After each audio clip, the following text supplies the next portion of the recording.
창세기 강의 129번째 마지막 회로 인생의 마지막 순간의 할 일이라는 제목으로 말씀을 보겠습니다. 이 창세기는 야곱의 죽음과 요셉의 죽음에 관한 이야기로 마무리됩니다. 야곱이 죽고 나서 요셉이 바로 죽은 것이 아니라요. 야곱이 죽은 이후에도 요셉은 54년이나 더 살았습니다. 그런데 성경은 요셉이 그 54년 동안 무슨 일을 했는지에 대해서는 기록하고 있지 않습니다. 마치 야곱이 죽은 이후에 바로 얼마 이후에 요셉이 죽은 것처럼 묘사를 하고 있죠. 이 요셉은 110세를 살고 죽었다라고 성경이 이야기를 합니다. 그렇다면 이 인생의 나머지 54년은 아마 이 요셉의 인생 가운데 황금기였을 것입니다. 아마 수명이 한 80년 정도 되는 인생에서 40대가 황금기라고 할 수 있듯이요. 그런데 그 인생의 가장 힘이 넘치고 또한 가장 그런 영향력이 컸을 그 시기에 대해서 성경은 침묵하고 있고요. 그 마지막 순간 안에 이 요셉이 무슨 일을 했고 또 어떻게 죽었는지에 대해서만 이야기를 하고 있습니다. 이것이 바로 성경이 성도의 인생에 대해서 바라보고 있는 관점입니다.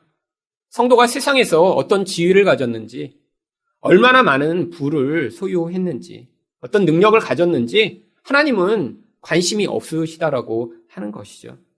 하지만 하나님이 관심을 가지고 계신 부분이 계십니다.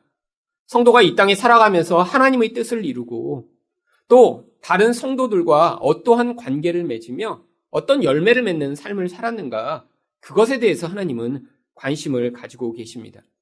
그래서 요한일서 2장 17절은 이렇게 이야기합니다. 이 세상도 그 정욕도 지나가되 오직 하나님의 뜻을 행하는 자는 영원히 거하느니라. 이 세상에서 우리가 얼마나 큰 영향력을 미쳤는가, 얼마나 세상적으로 높아졌는가는 하나님의 그런 영원한 관점에 비하면 아무런 값어치가 없다라고 하는 것이죠. 그런데 하나님이 중요하게 여기시는 그 하나님의 뜻을 행하고 하나님의 그런 사랑을 드러내는 삶을 살게 될 때 하나님이 그것을 영원한 그런 영생의 삶으로 열매 맺게 만드신다라고 하는 것입니다. 요셉 또한 이런 하나님 나라의 관점에서 그 인생을 기록한 것입니다. 그래서 요셉이 인생 가운데 마지막에 그가 어떠한 중요한 일들을 했는지를 살펴보며 인생 가운데 우리가 우리 그 마지막을 어떻게 마무리해야 할지를 같이 살펴보고자 합니다. 요셉은 인생을 어떻게 마무리했나요? 첫 번째로 자녀들을 양육했습니다. 22절 말씀을 보겠습니다. 요셉이 그의 아버지 가족과 함께 애굽에 거주하여 110세를 살며. 이 창세기에 나오는 족장들은 아주 긴 그런 인생을 살았습니다. 요셉이 110세를 산 것도 아주 오래 산 것이죠. 그런데 이전 족장들은 훨씬 더 오래 살았습니다. 아브라함은 175세를 살았고요.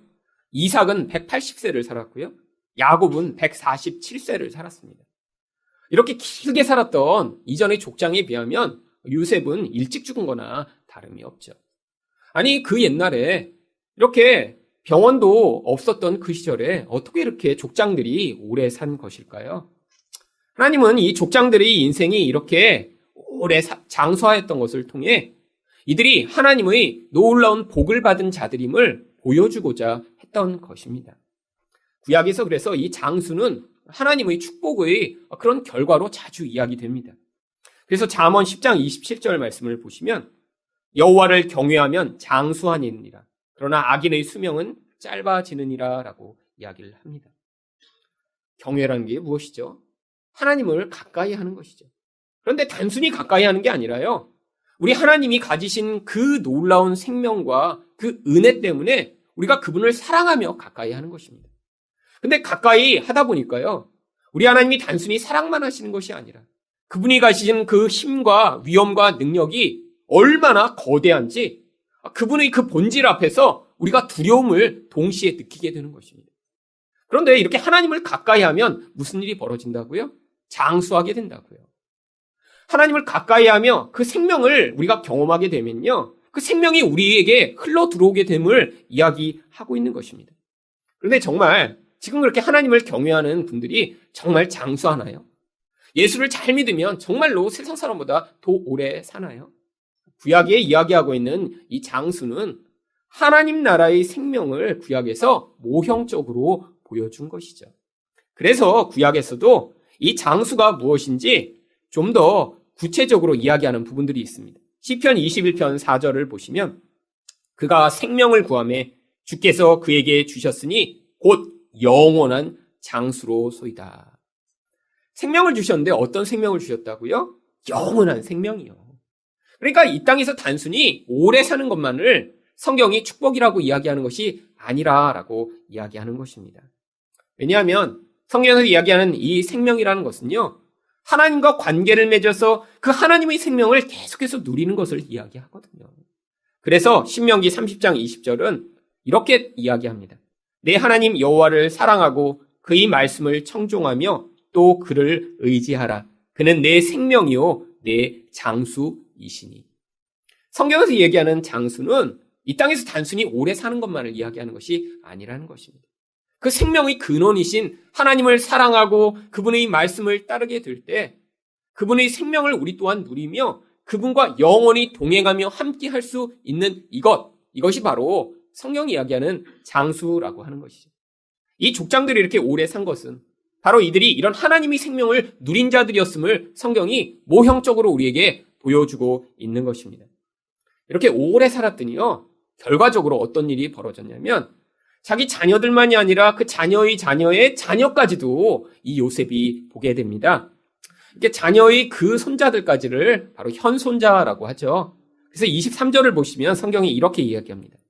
에브라임의 자손 3대를 보았으며 므낫세의 아들 마길의 아들들도 요셉의 스라에서 양육되었더라. 요즘에 이렇게 현손자까지 보는 분은 아주 드뭅니다. 옛날에는 일찍 결혼했으니까 이게 가능할 수도 있었는데요. 요새는 이렇게 늦게들 결혼하고 아이들을 잘 낳지 않고 그래서요. 이게 고손자를 보는 분도 아주 드물죠. 그런데 여기에서 단순히 이들을 이렇게 양육했다라고 이야기하는 이게 얼굴을 보고 그들을 그냥 만났다라고 하는 수준에서 묘사하는 게 아니라 요셉이 그들을 아주 키웠다라고 성경이 이야기합니다.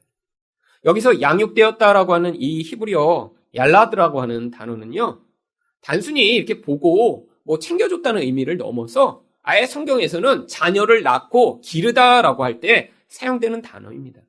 원래 부모가 자녀를 낳고 그 자녀를 길렀을 때 여기 나와 있는 이 얄라드, 낳고 기르다라고 하는 단어를 사용하거든요. 아니 그런데 이렇게 현손자, 사실은 너무나 촌수도 멀고 잘 기억도 못할 그런 아이들을 성경은 요셉이 그들을 낳고 길렀다라고 일부러 묘사하고 있는 것입니다. 왜? 이렇게 아주 먼 그런 고조 할아버지가 이 손자들까지 낳고 길렀다고 성경이 이야기를 하죠. 여러분, 아이들을 낳고 기르는 것이 무엇인가요? 단순히 밥을 먹이고 필요한 것을 챙겨주는 것인가요? 아닙니다. 고대일수록 이 자녀들에게 이전 세대의 지혜를 전달해 주는 것이 얼마나 중요한 것으로 여겨졌는지 바로 이 요셉이 그의 일생을 통해 배운 그 하나님 나라의 비밀과 지식들을 이 손자들에게 직접 전수해 줬음을 그가 아이들을 낳았다라고까지 성경이 묘사하고 있는 것입니다. 여러분, 요셉이 나중에 바빴겠죠. 시간이 없었겠죠. 그런데도 이 요셉에게 중요한 일이 무엇이었나요?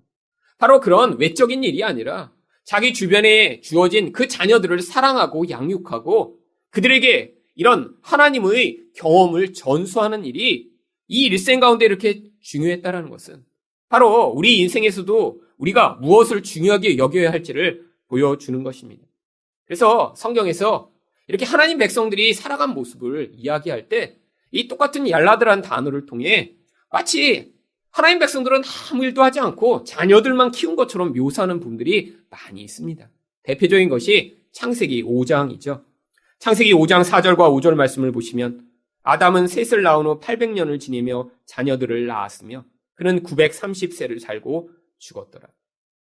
여러분, 창세기 5장을 보시면요, 낳고 죽다라는 얘기밖에 없습니다. 아니, 세상에 태어나서 애 낳다가 죽는 것이 인생의 전부라면 얼마나 허망하겠어요. 그런데 하나님 백성들은 마치 그 일만 하다 죽은 것처럼 성경이 묘사합니다. 그게 아무것도 하지 않은 게 아니라 성경의 관점에서 가장 중요한 일을 이 땅에서 했음을 보여주는 것이죠. 무엇인가요? 바로 다음 세대에게 하나님을 경외하는 법을 가르친 것입니다. 그래서 영원한 영생으로 함께 할 수 있는 그런 은혜를 전수하고 이제 그 죽음을 통해 하나님과 영원한 삶을 살게 되는 자리로 가게 된 것, 이게 바로 하나님 백성에게 가장 중요한 일이라고 하는 것입니다. 남에게 무엇을 줄 수 있나요? 내가 가지고 내가 경험한 것을 줄 수 있습니다.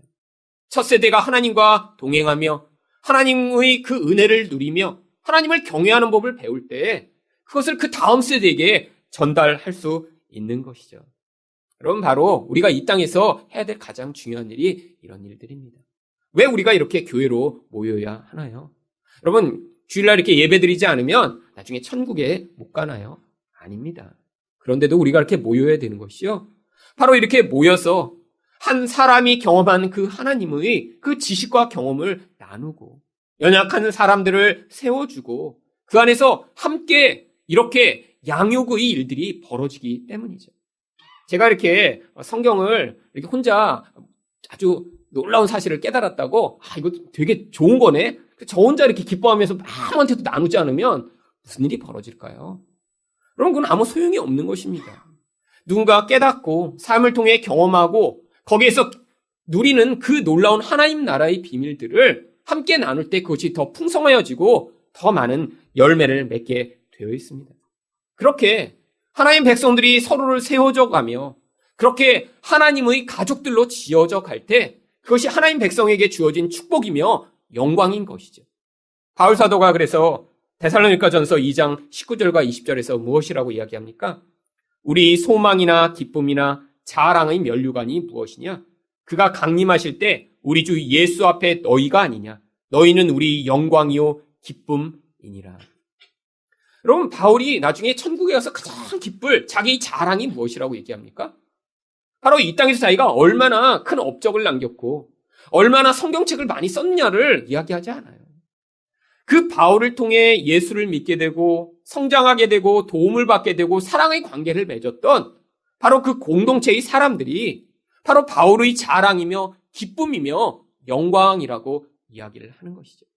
바로 여러분들이 저희 기쁨이며 자랑이 될 것입니다.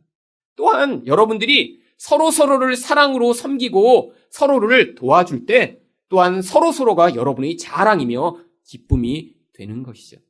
여러분, 우리 인생 가운데 바로 이것이 중요한 것입니다. 이것으로 우리는 힘을 써야 하고요, 이것을 중요하게 여기며 인생 가운데 살아가야 하는 것이죠. 두 번째로 요셉은 인생을 어떻게 마무리했나요? 하나님의 보호를 확신했습니다. 24절 상반절입니다. 요셉이 그의 형제들에게 이르되 나는 죽을 것이나. 여러분, 요셉은 자기가 이제 연약하여져서 죽을 일을 알고 있었습니다. 그런데 그 죽음 앞에서 두려워하지 않습니다. 얼마나 더 많이 이 인생을 연장해서 살 것인가에 관심이 없었고요, 이제 그 죽음 앞에서 가장 중요한 진리를 자기 형제들과 자녀들에게 이야기를 하고자 합니다. 그것이 24절 하반절에 나옵니다. 하나님이 당신들을 돌보시고 당신들을 이 땅에서 인도하여 내사 아브라함과 이삭과 야곱에게 맹세하신 땅에 이르게 하시리라. 바로 자기가 이제까지는 그 사람들을 돌보아주고 보호하는 그런 역할을 했지만 자기가 떠나도 그 다음에 그들이 아무런 보호가 없는 그런 삶을 살게 되는 게 아니라 하나님이 그들을 보호해 주실 것이라고 이야기를 합니다.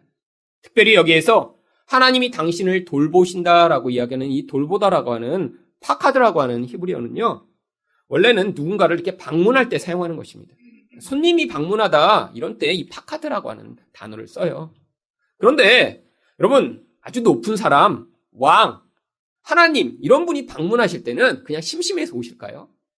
여러분, 비슷한 친구는 심심해서 놀러 옵니다. 너 뭐하냐? 나 시간 많은데 놀러 가도 돼? 여러분, 근데 중요한 분일수록 그냥 심심해서 오는 경우가 없어요. 목적이 있기 때문에 오는 것이죠. 성경에서 그래서 이 하나님이 방문하신다, 하나님이 돌보신다라고 하는 단어를 쓸 때마다 이 하나님의 백성 가운데 어떤 문제와 어려움이 있는 상황에서 하나님이 그들을 지키시고 보호하시는 특별한 개입을 의미할 때 사용하고 있습니다. 여러분, 우리 인생에서 고난을 당할 때가 있고요, 내 생각대로 인생이 풀리지 않는 경우들이 많이 있죠. 근데 하나님이요, 그 모든 상황 가운데 하나님이 개입해 오신다는 거예요. 여러분, 우리 죽음의 순간에 세상을 떠나기 전에 우리가 이 두려움에 사로잡히지 않을 수 있는 아주 중요한 그런 근거가 바로 우리 인생에서 하나님이 그런 순간마다 개입해 오셔서 나를 이 자리까지 인도하신 그 하나님의 은혜들을 기억하는 것입니다. 죽음 앞에 이 요셉이 어떻게 이런 확신을 가질 수 있었나요? 요셉은 바로 그 인생 가운데 하나님이 어떻게 그 인생의 순간마다 개입해 오셨는지를 그가 명확히 기억하고 있었던 거예요. 하나님이 개입이 없었으면 어떻게 됐을까요? 아마 형들이 그를 죽이려고 했을 때 죽었을지도 모릅니다. 하나님이 개입이 없었으면 어떻게 됐을까요? 평생 노예로 살다가 그 인생을 마무리했을지도 모르죠. 아니, 하나님이 개입이 없었으면 아마 감옥에 갇혀서 평생 감옥에서 살다가 그 인생이 끝났을 수도 있는데, 그때마다 하나님이 개입하셨고요, 그를 보호하셨고요, 그에게 은혜를 베푸심으로 이 요셉이 이 자리까지 이르게 된 그 사실을 확신함으로 말미암아 내가 죽어도 너희들도 나의 인생에 이렇게 개입하신 하나님이 너희를 돌보아 주시며 개입하실 것이다 라고 확신으로 이야기를 하고 있는 것입니다. 저희 인생 또한 하나님의 개입이 아주 많이 있었습니다. 지금 돌아보니까요, 옛날에 너무 힘들고 너무 고통스러울 때 정말 이 인생 그냥 일찍 죽었으면 좋겠다 생각한 적 많이 있었습니다. 아니, 지금도 이렇게 힘든데 앞으로는 얼마나 더 힘들어지고 고통스러울까? 그런 생각이 드니까요, 절망이 드는 거예요. 20대 때 자주자주 그런 생각했습니다. 차라리 그만둬버리고 싶다. 그냥 내가 자살하는 거는 이건 지옥에 갈지 모르니까 이렇게 교통사고라도 빵 나서 우리 가족이라도 보상금 받으면서 끝냈으면 좋겠다. 이런 생각을 정말 할 때가 있었어요. 어느 날 건너목을 건너는데 아직도 기억납니다. 은색 소나타가 저를 거의 칠 뻔했어요. 제가 건너는데 이 차는 이제 저를 못 보고 확 돌다가 거의 그 앞에서 칠 뻔했는데, 그 순간에 이 차가 치었으면 어떻게 하나 이런 생각이 아니라 내가 조금 더 오른쪽으로 가서 받쳤으면 더 좋았을 걸, 그런 생각이 드는 거예요. 왜요? 앞으로 내 인생이 더 절망적이라고 생각했으니까. 어두움이 가득할 것이라고 생각했으니까. 근데 지금 보니까요, 얼마나 어리석은 생각이었는지. 아니, 그때 죽었으면 어떡할 뻔했어요. 그 이후에 훨씬 좋은 일이 많이 일어났거든요. 인생의 이런 좋은 일들을 하나님이 주시려고 그 모든 과정들을 지나가게 하셨는데, 여러분, 그 돌보심과 은혜가 있어서 그 절망스러운 상황들을 이겨낼 수 있었죠. 그뿐 아닙니다. 저희 인생은 원래 시작부터 못할 뻔한 인생이에요. 이전에도 한번 말씀드린 적이 있지만, 사실 저희 어머니가 잉태하셨을 때 저희 어머니는 저를 낙태하시려고 했었습니다. 저희 어머니가 저를 잉태하시고 그 상황에서 너무 가정에서 이제 여러 가지로 어려운 상황들이 있으시니까, 아니, 내가 이렇게 지금 애가 없는데도 이렇게 힘든데 애까지 생기면 어떻게 하나, 이런 마음으로 그 다음날 저를 낙태하려고 병원에서 예약을 잡아놓고 이제 아침에 일어나면 병원에 가면 이제 제가 지워지는 거였어요. 그런데 밤에 잠을 주무시는데 옆방에서 시골에서 올라와서 주무시던 저희 할아버지가 갑자기 새벽에 저희 어머니 아버지가 주무시는 방을 두드리셨답니다. 애기야, 일어나봐라. 그래서 무슨 일인가 새벽에 부모님이 일어나서 깨시니까 저희 할아버지가 그때 그러셨대요. 내가 지금 꿈을 꿨는데 하늘에서 머리부터 발끝까지 하얀 할아버지 둘이 내려와서 네 배를 쓰다듬고 올라갔다. 태몽이다. 너 애기 가졌니? 네. 그렇게 해서 제가 그 다음날 죽지 않고 태어났습니다.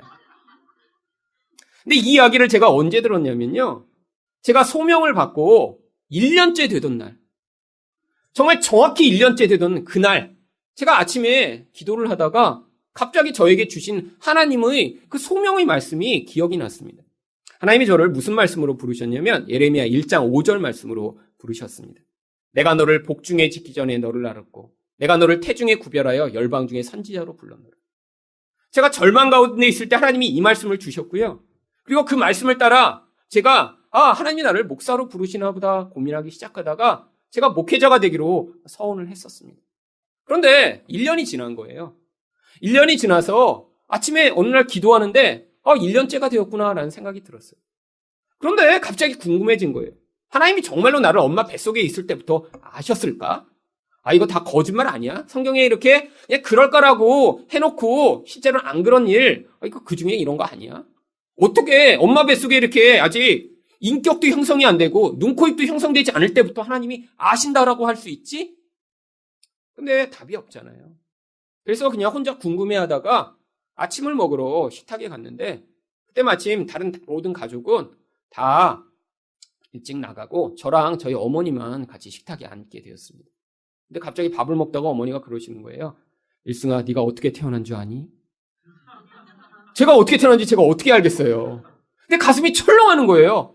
혹시 내가 우리 아버지가 아니라 뭐 이런 생각이 들면서 막 내가 알지 못하는 출생의 비밀이 있는데 어머니가 너무 진지하게 얘기하시면서 갑자기 너가 잉태되었을 때 내가 너를 낙태해 버리려고 했는데 하나님이 너가 태어날 수 있도록 그날 그렇게 개입해 하셔서 네가 태어난 것이란다. 근데 그 이야기를 들을 때 제 안에 정말 전율이 일었어요. 아, 정말 하나님이 내가 이렇게 어떤 모습도 가지기 전부터 나를 아셨구나. 내 인생이라는 게 목적이 있게 태어난 것이구나. 하나님 그때부터 개입하시고 나를 죽지 않도록 하셨다면 하나님이 내 인생을 향해 어떤 계획과 목적을 가지고 계시겠구나. 저는 20대 때 몸이 아주 안 좋았기 때문에 늘 불안감이 있었습니다. 이러다가 30도 되지 못해 죽는 것은 아닐까? 근데 그 이야기를 듣는데요. 아, 하나님의 목적을 마치기 전에는 절대로 죽지 않겠구나. 그런 확신이 제게 임했어요. 아니, 엄마 뱃속에 있을 때부터 하나님이 나를 살려주셨는데, 아, 그 다음에 그 목적을 마칠 때까지는 내 인생을 하나님이 절대로 데려가시지 않겠지. 여러분 인생 다 마찬가지입니다. 저만 하나님이 아실까요? 아니요. 성경에서 우리 모두를 하나님이 다 아신다라고 이야기합니다. 여러분, 하나님이 여러분의 인생을 그런 목적과 계획 가운데 지금도 인도하고 계신 거예요. 근데 인생 가운데 어려운 일이 있죠. 그 어려운 일이요. 어떤 목적이 있으니까 개입하도록 허용하시는 것이죠. 여러분, 부모 가운데 자녀가 힘든 일이 있다고 다 이렇게 도와주는 그런 부모가 있다고 하면 그 부모는 좋은 부모인가요? 아이가 뭘 못하면 다 달려가서 다 해주고 애가 100m 못 달리면 엄마가 대신 뛸게. 넌 앉아있어. 엄마가 100m 대신 뛰고 상 받고 수학 못하면 수학 문제 엄마가 다 풀어주고 그러면 이런 아이는요 나중에 제대로 잘할 수가 없습니다. 여러분 아이들이 스스로 할 수 있도록 어떤 때는 놔둬야죠. 그게 힘든 과정이어도 그냥 방치하는 것처럼 보고 있는 것이죠. 하나님이 우리 인생 가운데 그렇게 개입하시는 거예요. 힘든 과정을 지나가는데요. 지금 왜 개입 안 하시냐고요? 그 과정을 통해 우리 영혼이 성장하고 우리 하나님을 의존하지 못하는 그런 부분들이 잘려나가며 하나님을 의존하는 마음들이 생기고 그 안에서 우리가 믿음의 사람, 하나님의 사람으로 지어져 갈 수 있도록 이 모든 과정들을 사용하고 계신 것이죠. 여러분, 바로 요셉은 이 확신을 가졌던 것입니다. 그래서 25절에서 다시 한번 형제들에게 이렇게 이야기합니다. 요셉이 또 이스라엘 자손에게 맹세시켜 이르기를 하나님이 반드시 당신들을 돌보시리니. 그냥 돌보실지도 몰라라가 아니라 반드시 돌보실 거야. 왜? 자기 인생에서 하나님의 그 돌보심과 개입을 경험하니까요. 그 믿음 안에서 자기 후손들을 향해 이런 확실한 선포를 할 수 있었던 것이죠. 여러분 인생만이 아닙니다. 여러분 자녀들에 대해서도 여러분 어떻게 그들에 대한 집착을 벗어날 수 있나요? 여러분 자녀에 대해 사실은 태어날 때부터 걱정을 하시는 것이 부모죠. 여러분 아이 때 걱정 많이 합니다. 자주 아파요. 병이 많이 듭니다. 이 병 걸렸다 그 당 걸리면 다른 병 걸려요. 우리 애는 낳는데 유치원 갔다 오면 딴 애 수족구도 걸려와요. 그리고 집에 와서 또 온 집안에 다 옮깁니다.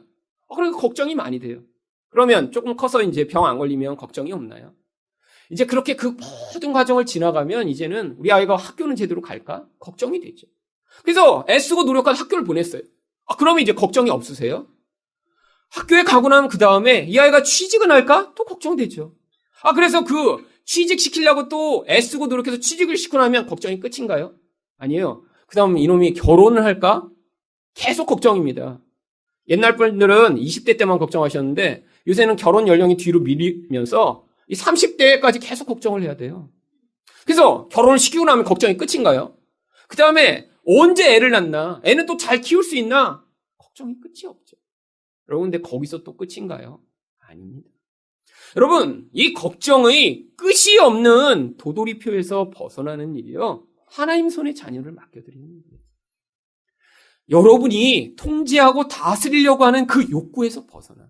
하나님, 저희 인생 하나님이 개입해 오신 대로 우리 자녀 인생에도 그렇게 개입하여 주세요. 여러분, 자녀를 향한 그 집착, 여러분, 하나님의 손에 맡겨드릴 때만 자유를 얻을 수 있는 것입니다. 이 요셉이 예언한 대로 바로 하나님이 이 이스라엘 백성들의 인생 가운데 개입해 오십니다. 출애굽기 3장 16절을 보시면 여호와 너희 조상의 하나님 곧 아브라함과 이삭과 야곱의 하나님이 내게 나타나 이르시되 내가 너희를 돌보아 너희가 애굽에서 당한 일을 확실히 보았노라. 여기서 하나님이 돌보시다라고 하는 이 똑같은 파카드라고 하는 단어가 사용됩니다.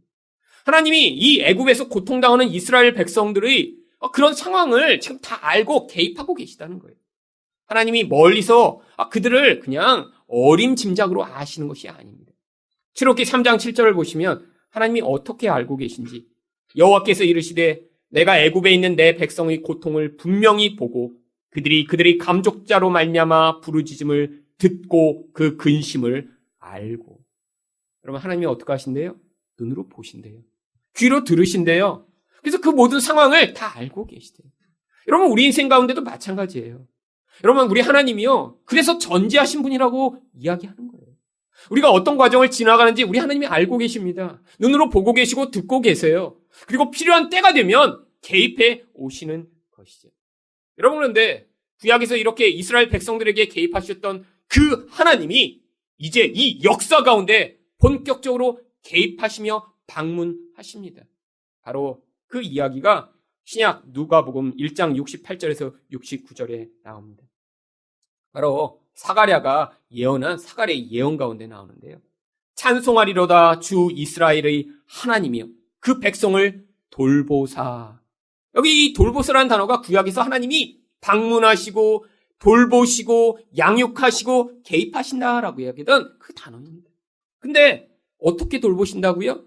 속량하시며 우리를 위하여 구원의 뿔을 그 종 다윗의 집에 일으키셨으니.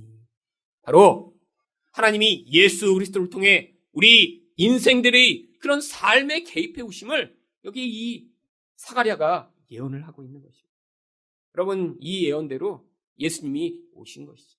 예수님이 바로 오셨을 때 나인성 과부의 아들을 그 죽음으로부터 건져주십니다. 그때 백성들이 뭐라고 외쳤냐면 누가복음 7장 16절에 보시면 모든 사람이 두려워하며 하나님께 영광을 돌려 이르세 큰 선지자가 우리 가운데 일어나셨다 하고 또 하나님께서 자기 백성을 돌보셨다 하더라. 바로 이 이스라엘 백성은 알았던 거예요. 구약 성경에서부터 하나님이 언젠가 방문하실 거야. 그 하나님이 메시아로 방문하시면 이제 모든 문제가 해결될 거야. 이 고통으로부터 해결받을 수 있을 거야라는 기대를 하고 있었는데 바로 이런 과부의 아들을 죽음으로부터 건져내신 예수를 보며 이분이 메시아구나. 이제 하나님이 우리에게 오셨구나라고 그들이 고백을 한 것입니다. 여러분, 예수님이 그 나인성의 과부의 아들은 죽음에서 건져주셨는데 왜 지금 일어나는 이 죽음 가운데 우리를 건져주시지 않는 것인가요? 아니요. 우리를 건져주시지 않는 것이 아니라 오히려 그 죽음의 문을 통해 우리에게 영원한 생명을 주고 계신 거예요.